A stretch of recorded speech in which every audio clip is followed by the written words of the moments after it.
इंद सद्वंदियाणं तिहुवणहित मधुर विशद वक्काणं अंतातीत गुणाणं नमो जिणाणं जित भवाणं।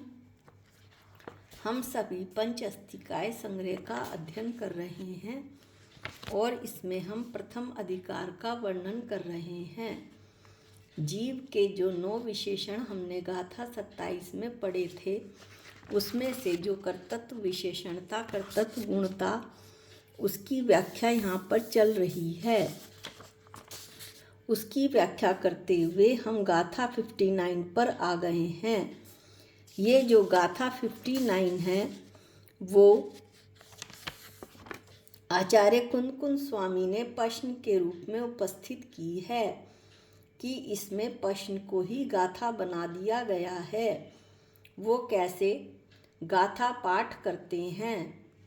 भावो यदि कम कदो अत्ता कम्मस्स होदी किद कत्ता णा कुणदी अत्ता किंची विमुत्ता अन्नम संगम भावम।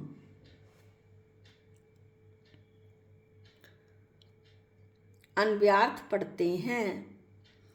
भावो यदि कम कदो, यदि भाव जीव भाव कर्म कृत हो तो अत्ता कम्मस्य कत्ता होदी, आत्मा कर्म का, द्रव्य कर्म का कर्ता होना चाहिए। किद, वह तो कैसे हो सकता है। अत्ता, क्योंकि आत्मा तो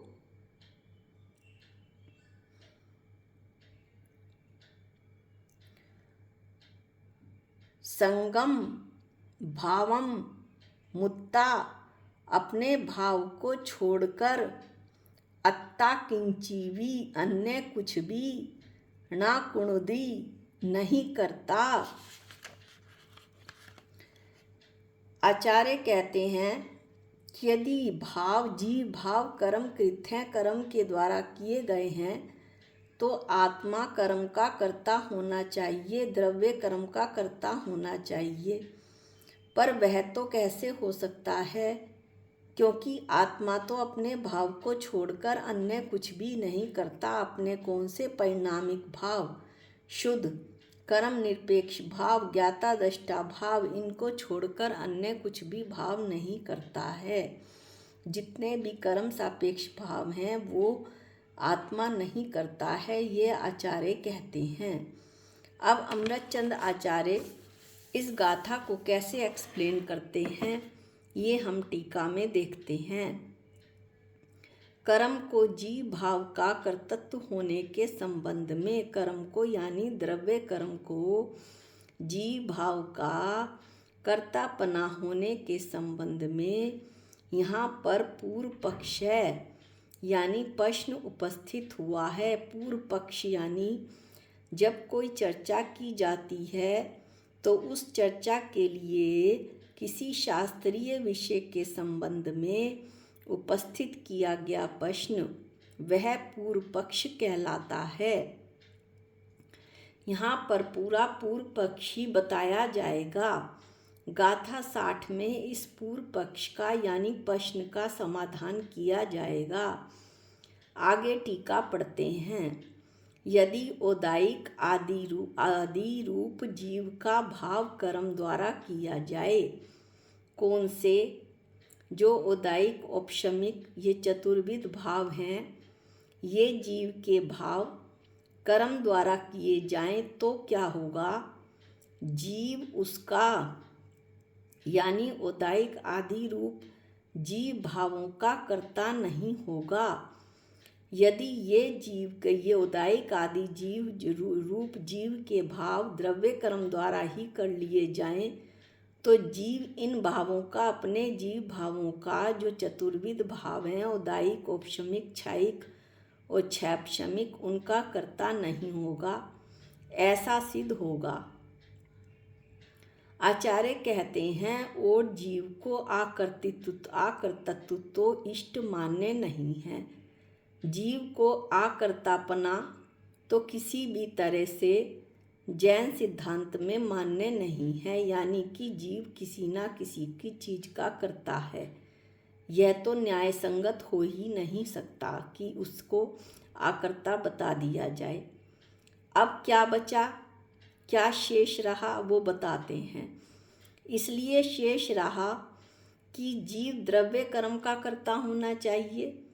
तो फिर जीव द्रव्य कर्म का कर्ता होना चाहिए। यदि वो उदायिक आदि रूप जीव भाव का कर्ता नहीं है तो जीव किसी ना किसी का तो कर्ता होना चाहिए।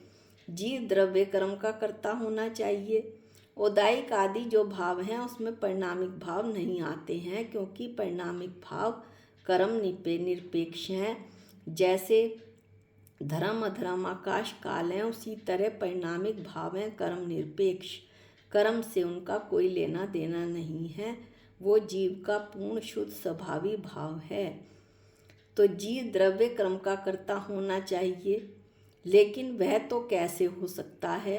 अब आचार्य कहते हैं कि ऐसा कैसे हो सकता है, क्योंकि निश्चय न से तो आत्मा अपने भाव को छोड़कर अन्य कुछ भी नहीं करता। निश्चय न से तो आत्मा जो अपने परिणामिक भाव, हमने पांचवा भाव आत्मा के असाधारण भावों में से पांच असाधारण भावों में से एक परिणामिक भाव पड़ा था, जीवत्व भाव, जो कि आत्मा का शुद्ध स्वभावी भाव है, ज्ञाता दृष्टा भाव, जानना देखना। इसके अलावा आत्मा अन्य कुछ भी नहीं करता है।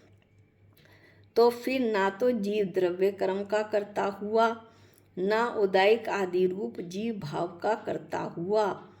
तो अब वो किसका कर्ता हुआ, यहाँ पर यह प्रश्न उपस्थित हुआ। इस प्रश्न का समाधान गाथा 60 में किया जाएगा, जो गाथा 60 हम अगले वीडियो में पढ़ेंगे।